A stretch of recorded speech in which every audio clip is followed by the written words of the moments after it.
I recently replaced the hood release cable in my W210, and a few people have actually asked me to kind of go over this process. Now, unfortunately, while replacing it, I didn't film or take pictures of anything. So this video is unfortunately not going to be an instructional DIY video. However, I will go over the process step by step and give you some pointers on how to replace your hood release cable. So if you look online, there actually really isn't much good information on how to do this process. And if you have access to Mercedes Wiz, which is their own instructions that they provide, they're not entirely too detailed. And I believe from me doing this process, I believe that those instructions really only apply to the early cars. If you have a later car, which I believe started in '98, the process is just a little bit different. All right, so before we begin, let me explain what goes wrong with the hood release cable. So some of you may already know, but some of you may not. So the hood release cable, this is the end of it, goes all the way across the radiator support. Here's the second latch. Here's the actual cable, goes through right here, through the fuse box, through the firewall, and into the driver's side right there. So what happens is, the sheathing, there is sheathing. This is a steel cable. So if we could kind of see there. So there's the end of the steel cable. It is from factory. The original one is covered in metal, which you would think is good, but somehow over time it expands. So when it expands, what happens is that cable right there is actually too short. So what happens exactly is it will look like this. So this is the latch. So it will look like that. You see, it's not fully extended like that, so the cable will cause the latch to be slightly open like that. So that will prevent the hood from latching properly when you close it. And there are ways around this to kind of have like an intermittent fix in the meantime. If you just come here and pull the latch closed, that will work. As the sheathing to the cable keeps expanding, that will no longer work, and that's what happened with my car. So for like the past, I would say about 5 years, I was able to kind of nurse it and just keep doing that to keep it closed. But very recently it just stopped working. The cable was just way too short. So I opted to replace it because then like it's good for the long haul. So you can take the support off to look at the sheathing, and you can actually cut the sheathing if you have like a precision tool to cut it. It is metal, so it is kind of hard to cut. I used a Dremel. I actually tried to cut mine before. So I was able to successfully cut a portion of the sheathing off. However, because I wasn't exactly precise, I cut a little bit too deep and just barely grazed the actual steel cable. Now, I did damage it just ever so slightly. It probably would have been fine, but I didn't want to risk it accidentally snapping, and then my hood is stuck closed, which would be even worse. So I just went ahead and replaced it. This is about a $50 to $80 part you could find online for the original piece, so it's really not that expensive. So another tip, in case you really want to try not to do this process because it does kind of suck, you can take the radiator support off, and I'll go over how to do that in a minute. So you take both sides off. All right, it's probably really difficult to see, but you see the cable, and then you see there is a grommet that kind of holds it. So on this side, there's only one grommet right here. And then there are two grommets on this one, right here and right here, to hold it into place. So what you can do is, this is easy to release. So obviously you're gonna take the core support off, and then you're going to release this. Okay, so to remove the cable, you see it's attached to that hook, that little black kind of thing. And then on top of it is a clip. So you release the clip, it does not come off, you just kind of push it up, and then that will allow you to release the cable from the hook. And then that grommet just comes straight down, it's just held on by friction. So it's super simple to do on this side. And on this side, it's a little bit more tricky. So you're gonna remove the bolts, both of them, and kind of get this up. So while it's up, you'll be able to release the grommet on both the left and right side. However, you gotta still unhook the cable, which is still easy, but you got a little bit less room on this side. So if you have headlight washers, go ahead and remove this tank, just pull up and push it off to the side. It will give you a little bit more access. Super simple to do. And once you have the cable released from both these sides, you can kind of adjust the sheathing a little bit. There's not much room though. So what you would want to do is move the sheathing towards the driver's side, which will allow the cable to extend on this side. So depending on the condition of your cable, this little adjustment might actually be able to solve your problem. So if it is possible to do without replacing, I'd recommend doing that. However, that's not going to always be the case, so I had to replace mine. Now, if you are pretty precise with cutting and you got like really good precision tools, go ahead and try cutting the sheathing and shortening it. But if you do end up cutting into the cable, I would go ahead and recommend replacing it just so that it doesn't snap and then you're stuck with the hood that's closed. So you have to open it from the inside, which is a super tough thing to do. Okay, so now I'm going to go over the instructions on how to do this. So unfortunately, I'm not going to be taking anything apart in this video just because while troubleshooting this, I've taken the core support off so many times. I've actually started to kind of damage the threads a little bit, so I had to tap them but I'm not going to take anything apart in this video, but I will go over exactly how to do this. So to begin, super simple, we're going to take this cover off if you have it. So you can actually just twist these by hand. See, to go like that, and then like that, and this thing just pulls up. So I'll actually remove this because it's super simple. Pulls up, comes out of the way, and you're going to do that to expose this screw. So this is a 10 millimeter. So what you're going to do is you're going to remove all these. So that's 1, 2, 3 on both sides. So that's 6 and that's 7. So you're going to remove all of those. This one is just for a latch. This holds the support and the latch. And this is just for support. It's mirrored on the other side. So once you remove all those screws on both the left and right side and this one, this will just pull straight up. These clips will come with it. They have like no tension on them, so you're fine to just pull them up, and then that will expose the cable. So once you unhook the cable from here, there's a hole it feeds through right here. You're gonna just pull it out, and then there are clips that hold the cable onto the radiator.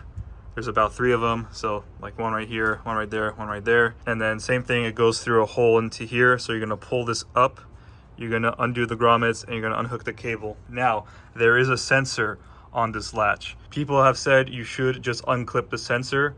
I recommend you not do that because that sensor is not exactly easy to unhook. So I would just leave this latch where it is and just take the cable off. So once you got that, it'd be really nice to have another person to help you. So someone could just hold it, and then you're gonna actually start feeding the entire cable through that hole and coming out right here. So this is the cable. And then this is the tricky part. So once you got all that done, now this is where the whiz instructions don't mention that the early cars are different than the later cars. So if you have an early car, which I believe is only going to apply to 96 and 97, you can take this off right here. You can undo the bolts. These are all Phillips right here. Take this entire cover off, and then there will be a big relay right around here. You remove the relay, and then that will give you access to the cable that goes through the fuse box. So on this car in particular, so I believe this starts in 98 to 2002, you actually have to disconnect the fuse box from its mounting points. If you're gonna have to disconnect the fuse box, I highly recommend you disconnect your battery just in case we don't trip anything. After you disconnect the battery, you're gonna remove the cover, and then there's a couple of Torx. You see right there, there's a Torx bolt there. Don't remove the Phillips here, just those Torx bolts that you see. And then you're gonna take this fuse panel right here off. It's a separate piece, and then the panel right here off. And that will expose, there are a total of 4 10 millimeter bolts. So 2 right here, 1, 2, and then 2 at the bottom, 1, 2 left and right. And there's gonna be a ton of cables hiding them, so you're gonna have to pull the cables out of the way. I did not completely remove this. I just kind of pushed it out of the way and kind of work with the little space I had. So that's totally doable, and that's what I would recommend. So you don't just keep disassembling stuff more than necessary. So once you got all that disassembled, you can actually take the fuse box and pull it up and out of the way. There's going to be studs that the nuts go on, so you have to pull this up above the studs and then push it off to the side. And once that happens, the cable is actually hooked onto the outside of the fuse box, so you're going to unhook it. It's really not that hard. And once you have this out of the way, you're going to be able to see, okay, we can actually see the cable here. It goes along the fuse box, and there's another grommet that kind of holds it at the firewall. You see, kind of like a compression grommet.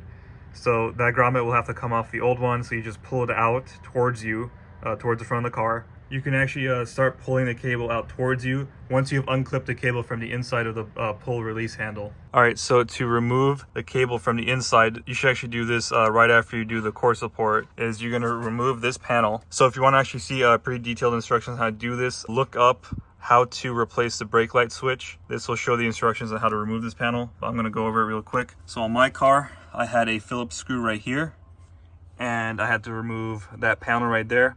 So that's another Phillips. And I believe there's another Phillips somewhere here. So, and then if we look past the brake pedal right there, there's that plastic nut. You're gonna unscrew it by hand. And then after that, come here and you're gonna remove, there's a Phillips screw. It's not that one right there. There's another one right up here. You're gonna remove that Phillips screw right there. And once that comes out, this handle will come down and you can unhook it and you can start pulling this cover. You just kind of grab it here and then pull like kind of out. So right here on the side, it is hooked into the dash. So I believe it goes down to release, and then this will all come out. So once this is unhooked, that's when you can begin pulling the cable through. So the access port is like all the way up here. It's covered up right now, but that's where the access port is to get the cable out.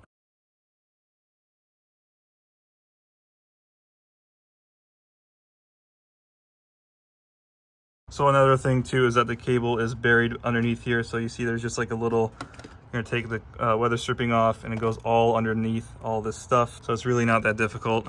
It's basically like a loose clip. So it's really nothing you gotta like unclip or unhook. It just kind of you slide it in there basically. Okay, so once you pull the cable out after unhooking it from the inside, that is when you can begin feeding the new cable in. So to feed the new cable in, I actually did all this other stuff later. I just started feeding it in. So I had someone inside kind of like help guide me and kind of hold it and pull it through. I was up here and I was going through the same hole. And once they got through, that's when I put the grommet back in. And once I got the grommet in, they pulled it enough to reach the handle. And then that's when we started reassembling. So what I did first was I hooked the cable to the fuse box. And after it was hooked, I got it through here. Before we started reassembling the fuse box, I want to make sure it worked. So we routed it all correctly throughout here. So it's just a reverse of what we did. So we hooked the grommet, we hooked the cable, grommet, feed the whole thing through the hole all along here. And then same thing here. Super simple on that part. And then we tested functionality. So be sure you test that it actually works. So the way you do that is make sure everything's all hooked up, bolt these down. So make sure when you go inside and pull the release handle that these actually all open up. So have someone pull it or have you pull it and have someone look, make sure they work. And once we verified everything was working, we started reassembling the fuse box. So not that hard, it's just a little tedious with all the wires in the way. So we put it back together. And then after that, we tidied up. Now, having done this process, it actually does seem pretty simple to me. However, before it seemed kind of intimidating. It's really not that bad. It's just, it sucks that there's so little access here and there, and you're gonna probably need a second person to help guide it in. I've also seen people mention online to kind of make this process a bit simpler, which I don't believe will actually be the case, is to kind of tie the end of the new cable to the end of the old. So you go in from here and pull it through.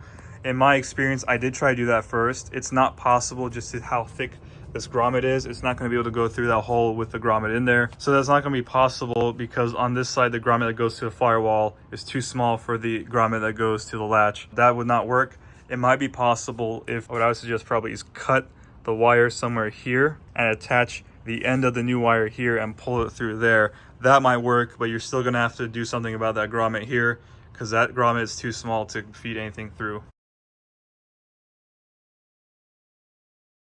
Also, another suggestion is if you are for sure replacing the cable, maybe you can just cut the old one right here, and then that way you could just remove it from here, and then you have like less stuff just hanging out here to kind of potentially hit your car, and just pull it out once you've done all the processes to unhook it here. So if I were to do this again, I'd probably budget around 2 hours to do this. It's really not that bad. Definitely get someone to help you and make the process so much easier. While you're in here, there's a couple things you can do, but what I would recommend in particular with mine, because I removed the support so much trying to diagnose the cable, these threads were kind of looking pretty bad. I got a tap and I cleaned the threads because they were pretty nasty. I cleaned the bolts with a dye. If your bolts are dirty or the threads are dirty, clean them up please, because if these strip, that'd be really bad. And otherwise, a pretty simple process. It's just a little tedious because of the lack of room, but now this is the result we got. So here's my hood. So before, obviously I would have to kind of mess with the latch here to kind of get to release all the way, but now, so I'll probably have to drop my hood from right about this height, but now look, I could drop it really low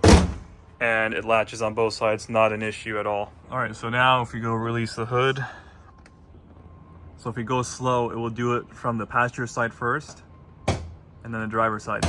But if we go fast, it'll be pretty much at the same time. All right, so now I'm going to show you what the latch does when I pull the handle.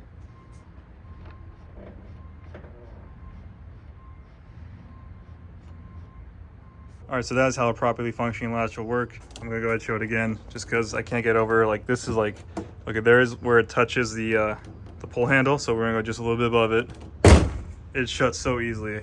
On my car, I find that particularly cool because for like the past couple years, I'd have to like kind of like almost slam it. So it's really nice that it shuts super easy now. So there you have it. Those were the instructions that I used to replace my hood release cable on my W210.